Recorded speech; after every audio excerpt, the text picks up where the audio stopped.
Xitoy hukumati Xotan viloyatida yangidan 2 nahiya ta'sis qilgan.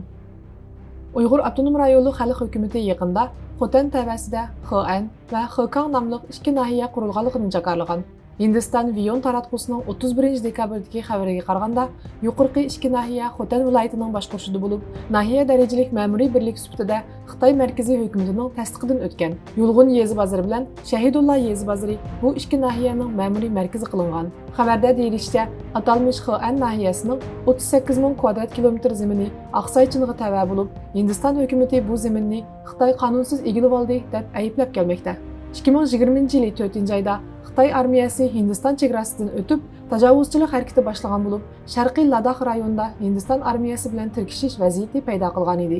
Mazkur xabarda dal shu sababdan Xitoy bilan Hindistonning chegara suhbatining 5 yil to'xtab qolganligi tilga ilingan. Bundan 10 kun ilgari Hindiston bilan Xitoy vakillari 5 yildan buyon to'xtab qolgan bu chegara suhbatini qayta boshlagan. Bu ikki tarafning 23-qitimliq chegara suhbati hisoblangan. Xitoy Aqsaychinni Xoan nahiyasiga tava qilib olgandan keyin Hindiston taraf texi buningga inkos bildirmagan.